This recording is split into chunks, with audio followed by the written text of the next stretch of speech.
جائز ہے یا ناجائز، اس کا کیا حکم ہے؟ ذرا آپ اس پہ لب کشاہی فرمائیں۔ دیکھیں الحمدللہ اہل سنت و جماعت کا یہ خاصہ ہے کہ ہمارا ہر کام جو ہے وہ محبت رسول صلی اللہ علیہ وآلہ وسلم کی بنا پہ کیا جاتا ہے، اور دنیا میں پورے عالم اسلام میں عشاقان رسول صلی اللہ علیہ وسلم کے حوالے سے ہمارا ایک تعارف موجود ہے۔ لیکن یہ جو بات ہے انگوٹھے چومنا، یہ مستحب عمل ہے یا سنت کے زمرے میں آتا ہے؟ لیکن قرآن پاک کے حوالے سے جو بات ہے یہ بڑا اہم سوال ہے کہ تلاوت قرآن پاک یا ختم شریف کے موقع پہ جب آیات پڑھی جائیں تو نام محمد صلی اللہ علیہ وسلم آ جائے تو انگوٹھے چومنا کیسا ہے؟ تو یہاں پہ علماء اور ائمہ کرام نے لکھا ہے کہ یہاں پہ انگوٹھے چومنا جائز نہیں ہے۔ کیوں؟ اس لیے وَإِذَا قُرِئَ الْقُرْآنَ فَاسْتَمِعُوا لَهُ وَأَنصِتُوا لَعَلَّكُمْ تُرْحَمُونَ، فرمایا جب قرآن کی تلاوت کی جائے تو قرآن پاک کو خاموشی کے ساتھ سماعت کیا کرو تاکہ تم پر رحم کیا جائے۔ تو اب یہ سنت ہے یا مستحب ہے؟ لیکن قرآن پاک کا سننا یہ واجب ہے، تو اس لیے واجب کو نہیں چھوڑا جائے گا مستحب کے مقابلے میں، مستحب کو ہم ترک کریں گے اور واجب پہ عمل کریں گے، یہاں پہ انگوٹھے نہیں چومے جائیں گے۔ اچھا، تو یہ درود شریف کے حوالے سے پھر کیا ہے؟ انگوٹھے چومنے کا تو آپ نے بتا دیا کہ درود شریف پڑھنا چاہیے کہ نہیں صلی اللہ علیہ وآلہ وسلم؟ اس کا معاملہ درود پاک کا یہ ہے کہ جو پڑھ رہا ہے وہ تو اپنا قرآن پاک پڑھے گا، اس کے اندر وہ خلل نہیں آئے گا۔ اگر سننے والا ایسا محسوس کرتا ہے کہ اس کے بعد دیکھیں نا قاری صاحب قرآن پڑھ رہے ہیں تو وہ حدر کے ساتھ بڑے آہستہ آہستہ توجہ قرآن پاک کے اوپر ہوگی، لیکن اگر نام محمد آ گیا تو درود شریف پڑھ لے وہ اپنی زبان سے۔ اچھا علامہ صاحب، آج 10 رمضان المبارک ہے، تو آج کے دن حضرت سیدہ خدیجۃ الکبریٰ کا یوم وصال بھی ہے، تو میں آپ سے گزارش کرتا ہوں کہ آپ اس حوالے سے ہمیں کوئی 2-3 اشعار سنا دیں ذرا۔ صلی اللہ علیہ یا رسول اللہ وسلم علیہ یا مکے کی رانی بی بی ختیجہ، ہے مکے کی رانی بی بی ختیجہ، کرم کی نشانی ہے بی بی ختیجہ، کرم کی نشانی ہے بی بی ختیجہ، زمانہ غم میں میرے مصطفیٰ پر، زمانہ غم میں میرے مصطفیٰ پر، عطائے ربانی ہے بی بی ختیجہ، عطائے ربانی ہے بی بی، عطائے ربانی ہے بی بی، جنہیں آسمان سے سلام آ رہے ہیں،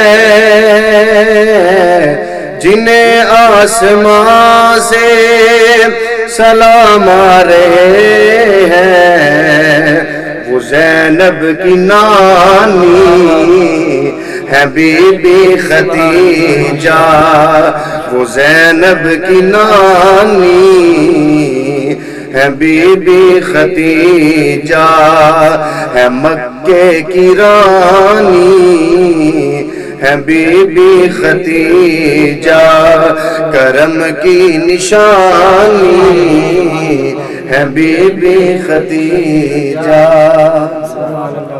جی ناظرین، تو آج کی یہ رمضان ٹرانسمیشن اپنے اختتام پر پہنچی، تو ملتے ہیں انشاءاللہ اسی طرح نئے گیسٹ کے ساتھ کل۔ انہی الفاظوں کے ساتھ ہمیں اجازت دیجیے، ہوسٹ تصور حسین جامی، میزبان قاری علامہ لقمان حسن اشرفی صاحب کو۔ اللہ میرا اور آپ کا حامی و ناصر ہو۔ السلام علیکم۔